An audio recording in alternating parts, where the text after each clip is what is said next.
Thank you for joining me here today. I'm Christy McBain, member for Eden Monaro, and it's a pleasure to welcome Labor leader Anthony Albanese and Shadow Assistant Minister for the Prevention of Family Violence, Jenny McAllister, to Carrabah here at St Benedict's today. We in regional communities do have the same issues that our city counterparts have. We understand that there is a scourge on our community, and that is domestic violence, and we all have a job to play in preventing that and making sure that our communities have access to wonderful centres like this, to professionals in this space, and this announcement will make a huge difference not only to my communities but to communities across Australia. Anthony. Well, thanks very much, Christy, and I do want to thank Elaine and her team for welcoming us here to St Benedict's. Last night, in Australia, women and children were forced to sleep in their car, or they were forced to surf on someone's couch who they knew, or in worst case scenarios, they went back to a violent situation because they didn't have other options, because they had nowhere to go. The scourge of domestic violence is a stain on our nation, and we need together to do more to combat it. This must be a priority for governments of all levels. Wonderful workers like Elaine and her team do incredible work making a difference to people's lives, vulnerable people, people endangered for their safety, women and children in circumstances where they just want to feel safe and to be able to get food in their belly and be able to sleep at night. That's why we need to do more. I'm committed to this being an absolute priority of a Labor government that I would lead. And that's why today I'm announcing a Family, Domestic and Sexual Violence Commissioner would be created under a Labor government, working with a team to coordinate with states and territories, with non-government organisations to deal with the myriad of issues which need dealing with and to lift the profile of these issues. Secondly, as well and importantly, we will fund 500 community workers to make a difference to people's lives. There are a range of areas where this can be done. Women, of course, need support to find housing. And one of the things that we heard today from Elaine was that when she began in this sector, it used to take just 3 weeks on average to find a home, a secure home for someone to stay in. Now, it's more like 2 years because of the lack of affordable, secure housing. Regional communities are particularly hard hit by this lack of housing, and it's a major issue. In addition, women and children need financial advice. They need that support when they're vulnerable, when they're needed, so that they feel secure enough to seek safety. This week, chances are, because on average every week, a woman will die of violence from someone they know, from a husband or a partner or a former partner.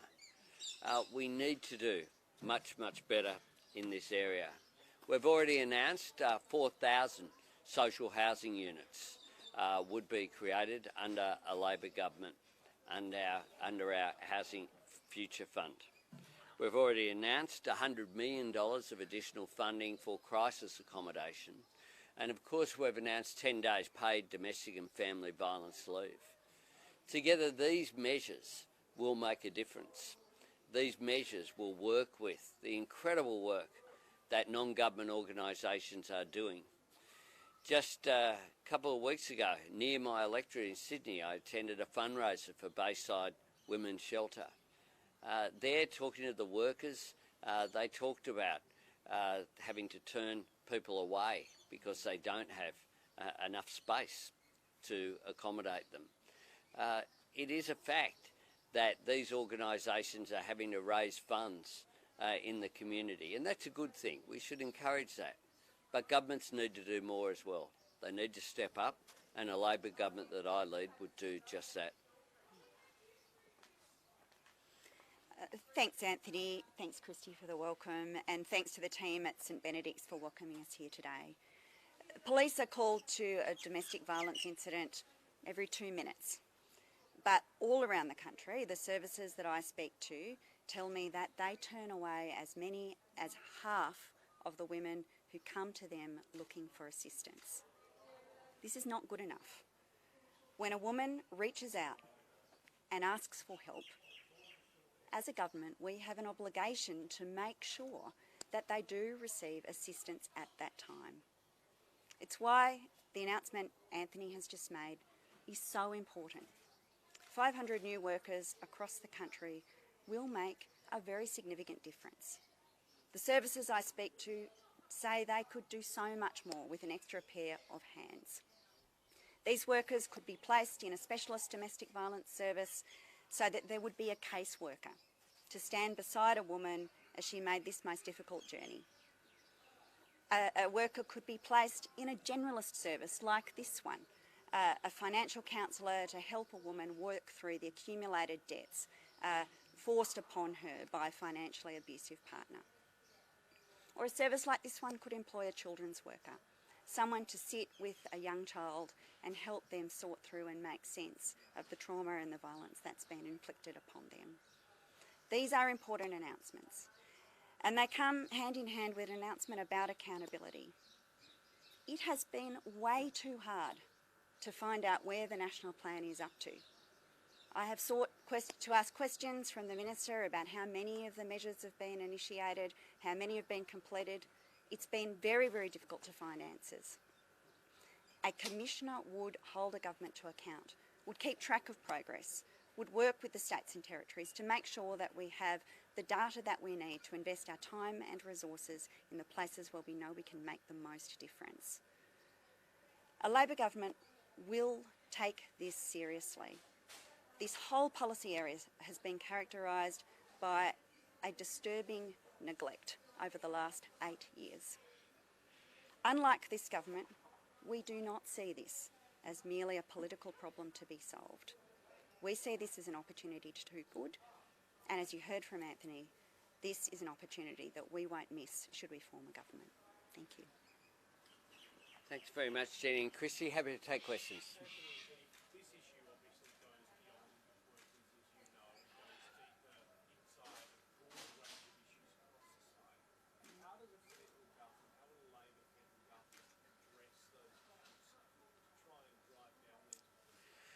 Well, part of what we need to address is talking about it, is bringing it out into the open. A commissioner would do just that. If you look at the work that's been done by Julie Inman-Grant as the eSafety Commissioner, what that has done is lift the profile of issues of safety, particularly of children online. Why is it that domestic violence, where a woman dies once a week, where, as Jenny said, police receive a phone call every 2 minutes about an incident of domestic violence, and during COVID, during the pandemic, those rates have increased, that we're not talking about this. A commissioner would lift the profile of these issues, and that would be part of what we need to do. But I don't pretend that this is just an issue for governments. This is an issue for all of us. It's an issue for men to talk about as well, to talk about behaviour, to talk about the fact when you look at the statistics, one of the things that always strikes me when I see the statistics is that people that I know and you know must be engaged in this by definition, given the number of people that we know. And quite often, of course, during my life, I have been shocked by the fact that that has occurred. And within families that I know, it's a devastating crisis. It's one that we all have a responsibility to address. The government is in the process of renegotiating the national plan to reduce violence against women and their children. That's a national plan that Labor established to coordinate across the states and territories and indeed across the community to reduce the devastating impacts of violence. That plan was due to be released in draft form this month. Well, the clock's ticking and we still haven't seen it from Minister Ruston. The big difference between this government and a Labor government is that we would take this seriously. Our Commissioner would work alongside a Labor cabinet that was committed to making a difference, that would bring urgency and ambition to this task. And unfortunately, there's been very little evidence of that over the last 8 years. Sure. Any more on this firstly?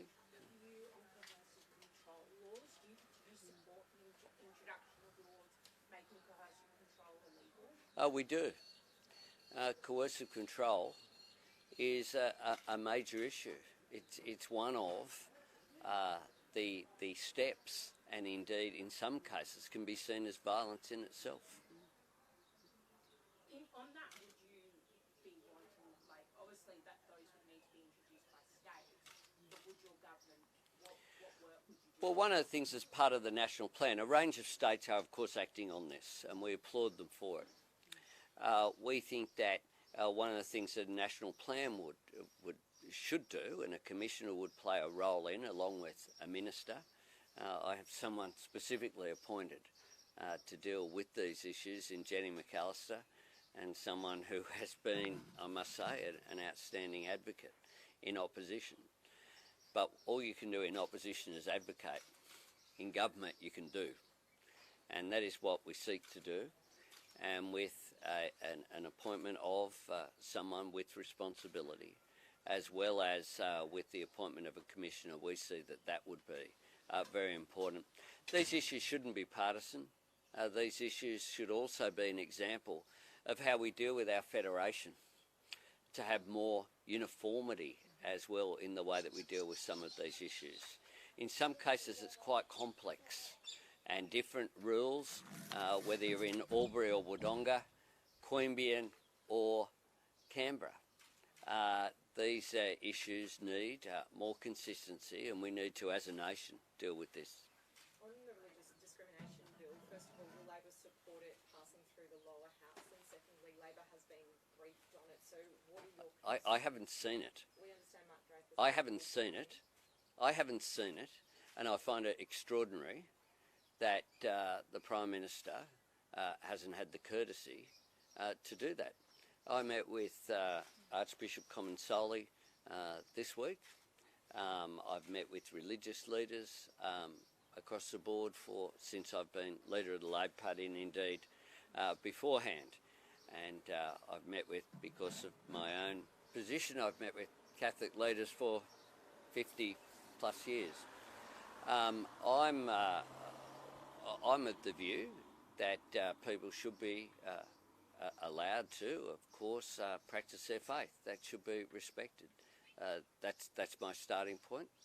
That, of course, shouldn't be, not discriminating on the basis of faith shouldn't be at the expense of discriminating on the basis of other people's characteristics. But we'll look at the legislation, but I haven't seen it. I heard Mark Dreyfus isn't here, he's on leave. Well, he's had a conversation with the minister. I have not seen the legislation. The legislation has not. You know where my office is. I think the Prime Minister knows where it is too. Anthony Davidson, what protections are you concerned about rights being infringed on? For example, would you be comfortable with the idea of a religious school requiring, say, a teacher based on sexuality?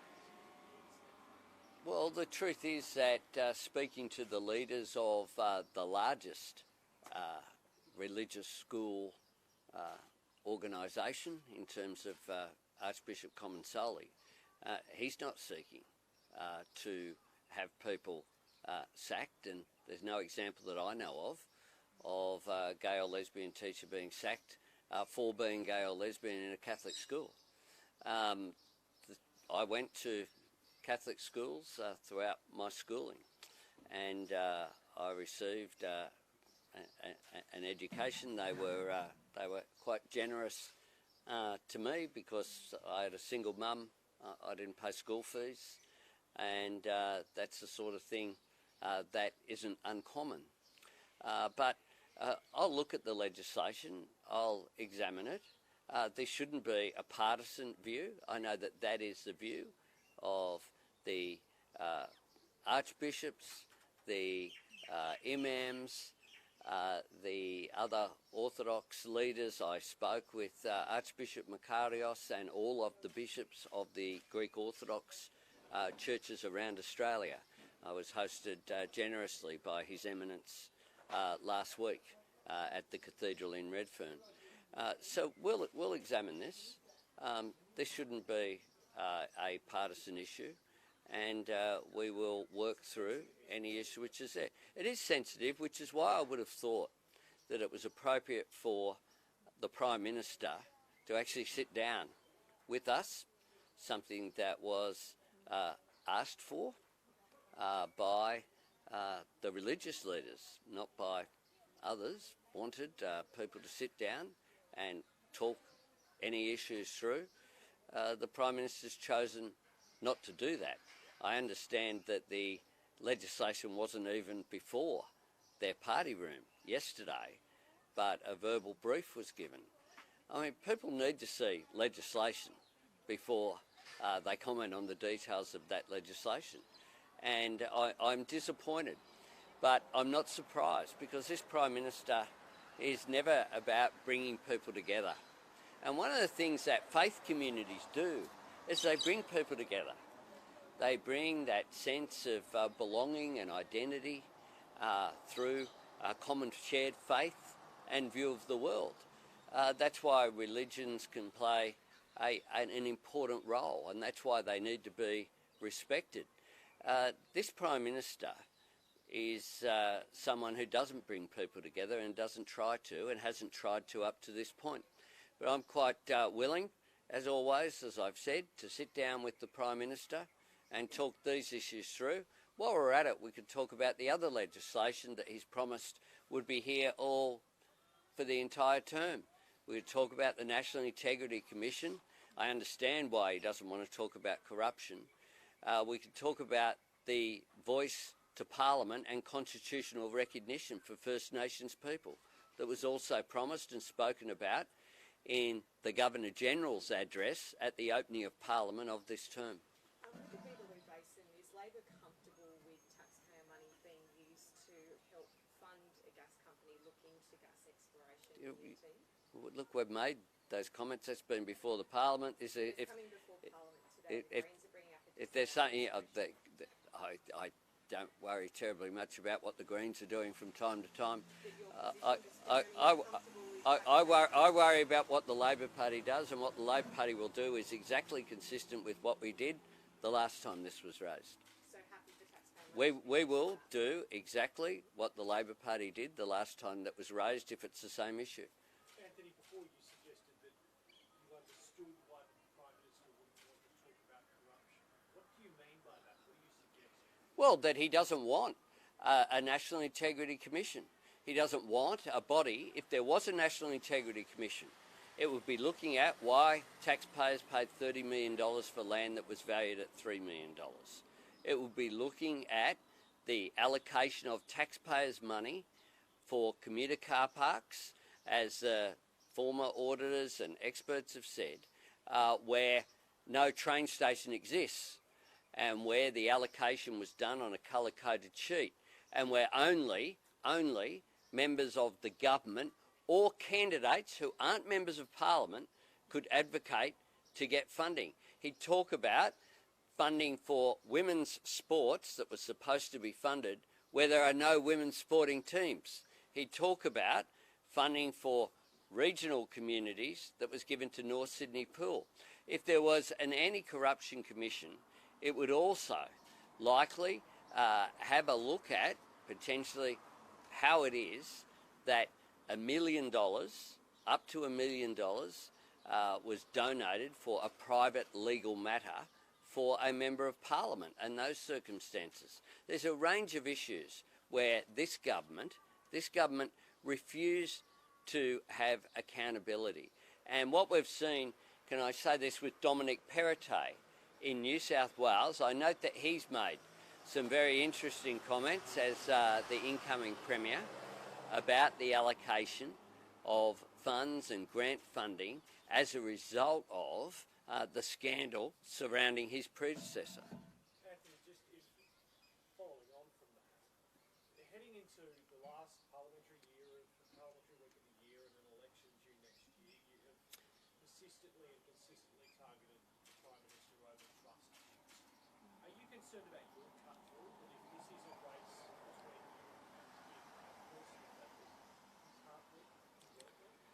him, I believe that Labor will be successful at the next election, and will be successful on the basis of two things. Firstly, that this is a government seeking a second decade in office, led by a man who can't be trusted, led by a man who himself has no regard for what he said yesterday. If you have no regard for what you say yesterday, why should Australians listen to what Scott Morrison says today? And on issues like electric vehicles, where he denies what he said on the record. And on Monday, we saw another example whereby he stood up in Parliament. He said that he told me by text message very clearly. He said he told me that he was going to Hawaii, and then had to, 2 hours later, go into Parliament after doubling down initially and say that that wasn't true. And say, well, of course it's not true, because why would I tell him that? Well, why would he say that? This is a Prime Minister who has a problem with just being straight with people and telling the truth. So that's the first thing. And this government's record, or lack of record, of making a difference, having no legacy on economic, social or environmental policy. We still don't even have a climate policy. We just have a vibe. On economic policy, there's been no... We're not in an election campaign yet, and we will have a whole suite of policies out there, and I'm announcing one here today, again. Isn't this the issue, Anthony, that at the moment Australians don't quite know what Labor under Anthony Albanese stands for, what a Labor government will do for the country? What they know is that we would rebuild the country back stronger. They know that we've announced a National Reconstruction Fund of $15 billion to support new industries. They know we believe that action on climate change will drive down energy prices, will allow us to rebuild manufacturing. They know that we support a future made in Australia, right here. They know that when it comes to equity issues, including gender equity and women's safety, that we've got a range of measures, including the last one that we announced here. They know that we want to use the power of government to assist in shaping the future, so that on the National Broadband Network, for example, we think that fibre's better than copper. This government stopped the rollout of fibre and rolled out copper, and we're going to fix the problem that they created. So they know that across the board on economic issues, on social issues and in environmental issues, and we'll have much more to say. We have, in the last week, made announcements. This is the fourth policy announcement that we've made in a week. And we do that in the context, as we come up to the election, there'll be more and more policy announcements. But they also know about my character compared with Scott Morrison's character. They know that I'm someone who, when I stood next to a Prime Minister, be it Prime Minister Rudd or Prime Minister Gillard, and did my best to support them, they knew that. I didn't stand next to Prime Minister Turnbull and say I'm ambitious for him, while my numbers people were out there spearing him. And that's what happened to Malcolm Turnbull. They know that Scott Morrison isn't trusted by his own caucus. They know that the government is unravelling. This week they can't get anything through the Parliament. They're in a state of chaos, 5 senators crossing the floor on Monday. If you can't govern yourselves, how can you govern the country? And this government has always been about the 24-hour media cycle. Our vision for Australia is that we want to build back stronger, not just go back to what was there before. We want to be straight with the Australian people as well. We know that it always was a race when it came to the rollout of vaccines, and Scott Morrison failed when it came to securing enough vaccines and having purpose-built quarantine. And that's one reason why restrictions are in place today and the lockdowns were there for longer than they needed to be, because Scott Morrison failed in the big tasks that he had this year. Thanks very much.